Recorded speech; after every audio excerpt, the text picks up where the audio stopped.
Jangan sampai lupa pentingnya menjaga hubungan satu sama lain. Jadi kalau misalnya kayak kita lagi ada masalah dan harus nyelesain, ya kita selesain dulu.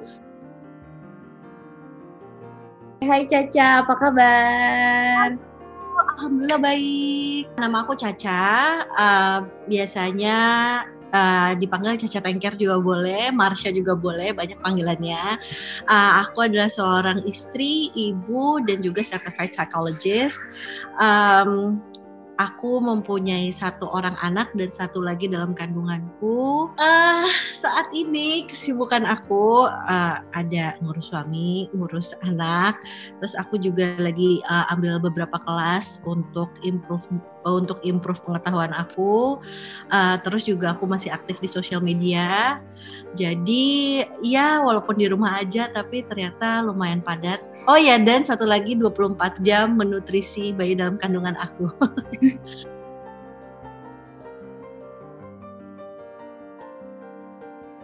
Jadi seperti anak SMA pada umumnya, aku waktu itu jujur aja sebenarnya belum tahu aku tuh pengennya ngapain. Jadi dulu aku pikir aku sukanya matematika, jadi aku pengen ngambil jurusan matematika, nggak boleh sama orang tuaku. Terus aku pengen ngambil jurusan seni rupa, juga nggak disetujuin. Lalu semua orang pada masuk jurusan ekonomi, tapi aku tuh amat sangat tidak tertarik di bagian situ. Terus aku tuh juga waktu itu sempat kepikiran mau ngambil kuliah apa lagi ya. Disaranin untuk ngambil hukum, tapi kok kayaknya nggak sesuai juga sama passion aku pada saat itu gitu. Terus memang ada latar belakang keluarga aku dengan masalah gangguan kesehatan jiwa. Dan juga aku punya saudara yang punya masalah perkembangan anak. Jadi di situ aku tertarik ternyata sama bidang psikologi. Terus aku cari tahu, kayaknya ini sesuatu yang memang menurut aku pengen aku pelajarin dan aku pengen tahu lebih lanjut gitu. Ya udah, jadinya aku masuklah ke psikologi, walaupun tadinya memang nggak ada gambaran sama sekali. Ternyata ada statistik juga ya gitu yang masih mirip-mirip sama matematika yang aku suka, tapi ternyata teori-teori barunya, terus pelajaran-pelajarannya ternyata banyak yang aku memang tertarik dan aku emang lebih ngerasa nyaman gitu belajarnya.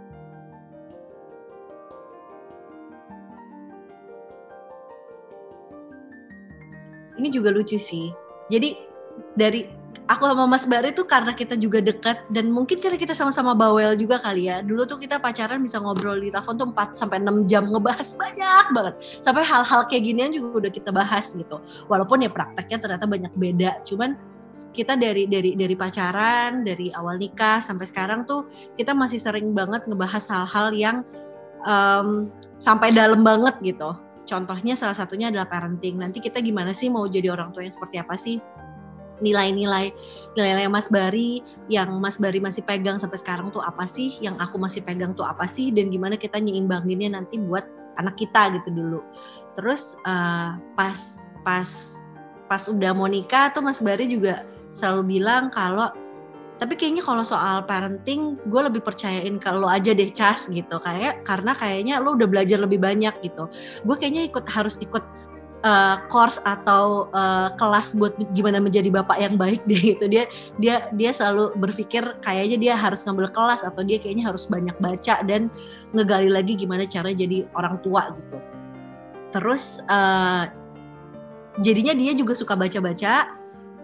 Aku suka baca-baca, terus aku ngirim ke dia juga. Jadi kita sering banget tuh kepikiran, ini loh Mas, kalau menurut gue kayaknya kita baiknya gini deh ke Ansara. Soalnya yang gue baca dampaknya ke anak tuh bisa jadi kayak gini kalau kita kayak gini gitu misalnya. Terus tapi nanti Mas Bari juga bisa bilang, tapi kan kita maunya Ansara gini gitu. Jadi banyak banget diskusi-diskusi yang aku udah yang udah aku jalanin sama Mas Bari yang bikin kita menjadi orang tua yang seperti sekarang.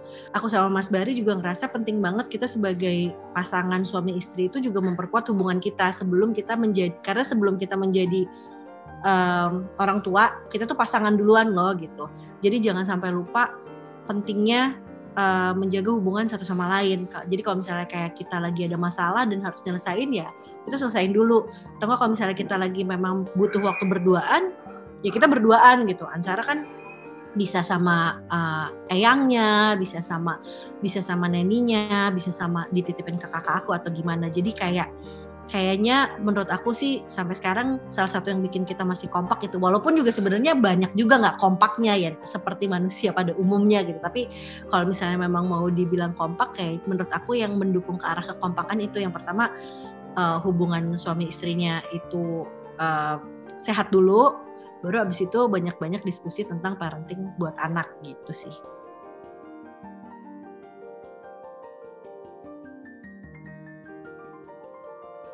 Jujur karena sekarang nih aku lagi semangat banget self growth, self healing dan semuanya memperbaiki diri sendiri.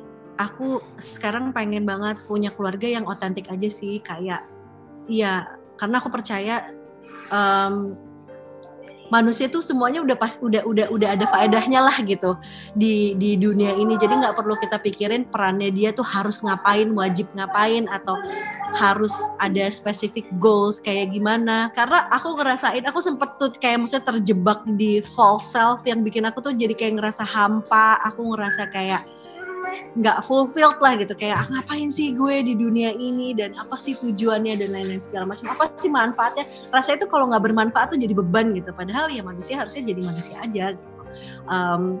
Jadi aku pengen keluarga aku nggak cuma aku doang bisa ngerasa bahwa being authentic itu nomor satu lah gitu, kayak seotentik-otentiknya. Jadi nyari diri sendiri lebih dalam lagi, bisa sayang sama diri sendiri dulu. Karena aku percaya kalau misalnya kita udah bisa sayang sama diri sendiri, kita udah bisa real sama diri sendiri, kita pasti bisa ngasih yang lebih baik juga ke lingkungan tanpa kita bertujuan untuk dapat sesuatu yang lebih baik dari lingkungan itu sendiri.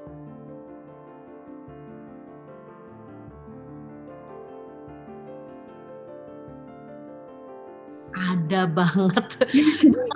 Jadi kayak itu ya kayak semua hal lah, ada dua pisau gitu kan, kayak kita makin tahu banyak, kita jadi makin lebih hati-hati, tapi di satu sisi juga kayak kita pengen ngasih yang terbaik gitu di saat itu. Cuman biasanya kalau misalkan aku lagi terjebak dalam keterpurukan karena merasa kurang atau merasa kayaknya ada yang banyak yang harus diperbaiki dan lain-lain, biasanya itu aku lagi capek gitu. Biasanya aku lagi capek, kurang banyak waktu untuk mikirin diri aku sendiri atau menyayangi diri sendiri. Kayak contohnya awal-awal kelahiran Ansara deh, yang namanya aku nyusuin tuh perjalanannya tuh Masya Allah gitu. Kayak buat aku tuh kayak itu salah satu perjalanan terberat, tapi juga bikin aku belajar banyak hal gitu. Jadi kayak yang tadinya dipikir kayaknya gue udah tahu banyak nih, ternyata di situ aku belajar enggak kok, masih banyak lagi yang harus aku pelajarin gitu. Tapi ya itu di situ tuh aku ngerasain banget karena waktu awal-awal ngelahirin Ansara itu udah pasti masih ada hormonal change yang tadi ya, hormon itu udah di luar kuasa kita lah. Jadi hormonnya kan bikin gampang capek, bikin sensitif, bikin segala macam. Belum lagi memang baru jadi ibu pasti tidurnya kurang. Terus kayak ngerasa udah melakukan semuanya, tapi kok kalau anaknya nangis tuh masih kayak kenapa gitu kan, kenapa, apa yang salah gitu, kok bisa-bisanya dia masih kayak gini, bisa-bisanya dia masih kayak gitu, padahal rasanya tuh udah melakukan segalanya untuk dia gitu. Nah di situ tuh kayak aku alhamdulillah juga sih Mas Bari tuh support system yang maksudnya kuat juga buat aku, karena di saat kayak gitu tuh dia yang tahu bahwa kayaknya lo butuh waktu buat jalan-jalan ke mall sendiri deh Cas gitu. Kayak di situ tuh kayak ngingetin lagi bahwa aku tuh butuh juga mikirin tuh diri aku, bukan cuman mikirin Ansara aja gitu. Gimana aku mau berfungsi dan mencintai dan menghargai semua perasaannya Ansara kalau aku sendiri tidak menghargai perasaan aku sendiri. Jadi biasanya cara aku overcome itu adalah dengan ngasih space dan waktu yang cukup untuk diri aku sendiri sebelum aku ngasih itu ke orang-orang terdekat aku gitu sih.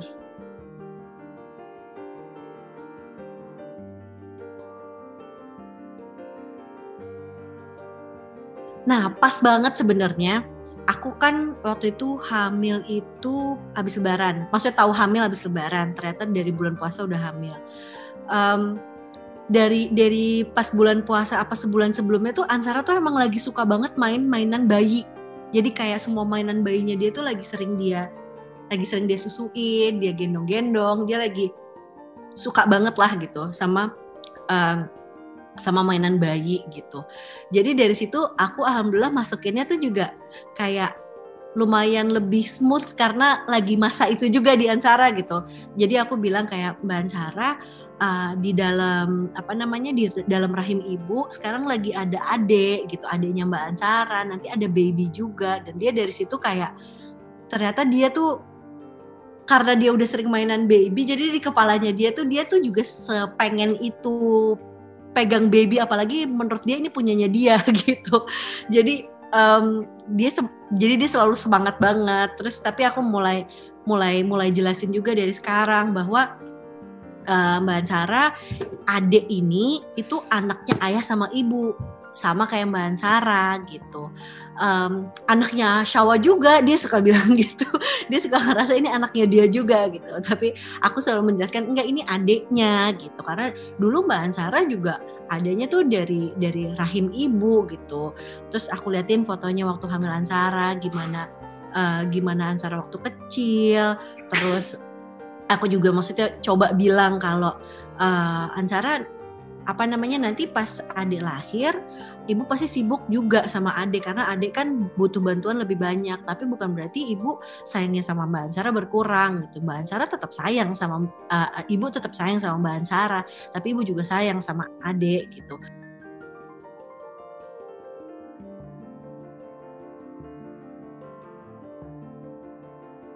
Nah, itu juga yang jadi challenge juga sih buat aku, karena gimana pun juga aku pernah ngerasain jadi adik gitu. Aku ngerasain gimana ekspektasi lingkungan sama aku, terus ekspektasi itu tuh jadi ekspektasi aku di diri aku sendiri, yang menurut aku ya ternyata waktu itu aku terlalu naif aja gitu, kayak ngambil semua opini orang terus aku tanemin di diri sendiri. Aku sih nilai yang akan aku tanamkan insya Allah adalah ya senyaman mungkin menyatakan perasaan gitu. Contohnya kayak kalau misalnya lagi sedih, boleh kok sedih gitu, boleh kok nangis gitu. Kalau nggak suka, boleh kok nggak suka gitu. Terus nilai tentang batasan-batasan, kayak misalkan kalau misalkan dia bilang enggak, ya enggak, dan itu harus dihargain. Terus karena dulu aku waktu kecil sering ngerasa kayak kenapa sih gue harus, berarti gini, kayak kita kan harus dari kecil diharapkan untuk selalu hormat sama orang yang lebih tua gitu, tapi nggak ngerti kenapa gitu, cuman karena bentukannya lebih gede atau apa gitu sebenarnya. Tapi kan kalau makin sekarang udah dewasa udah ngerti, oh iya kita hormat sama orang yang lebih tua itu karena memang pengalamannya dia lebih banyak, kita bisa belajar lebih banyak sama mereka memang lebih banyak tahu dan lebih banyak kebijakannya. Tapi waktu aku kecil tuh aku nggak tahu kenapa sih aku harus sopan gitu sama orang tua gitu. Jadi rasanya tuh untuk kayak melihat orang tua tuh beneran sesuatu yang kayak dibesar-besarkan dan harus sesuatu yang kayak rasanya harus aku sembah dan aku puja tuh aku nggak terima sebenarnya. Dan itu karena aku nggak pernah dikasih pengertian gitu. Jadi aku berharapnya dan kayak misalnya harus wajib salim ya, kalau misalnya aku lagi nggak pengen megang gimana gitu. Sedangkan sekarang bikin aku jadi lebih menghargai, ya udah kalau misalnya memang Ansara nggak mau salim, ya itu haknya dia, itu udah pilihannya dia, dan itu udah bukan berarti nggak dikasih pengertian ya, kayak Mbak orang ini tuh juga sayang loh sama Mbak Ansara gitu. Jadi Mbak Ansara kalau Mbak Ansara mau peluk dia nggak? Soalnya dia kan dia pengen dipeluk juga sama Mbak Ansara gitu. Tapi kalau misalnya dia nggak mau, ya nggak apa-apa juga gitu. Terus kayak nilai-nilai tentang diri sendiri gitu. Kayak kayak mencintai diri sendiri, menghargai diri sendiri. Mungkin kalau untuk anak kecil konsep menghargai, mencintai diri sendiri itu agak susah. Jadi aku ngerasa ya memang sekarang yang bisa ngisi kayak tangkinya dia dengan cinta ya harus aku sama Mas Bari gitu. Jadi dengan harapan suatu hari dia bisa mengadopsi itu dan menjadikan itu nilai yang penting untuk dirinya dia sendiri. Jadi dia bisa mencintai diri sendiri tanpa harus dikasih pancingan lah dari luar gitu.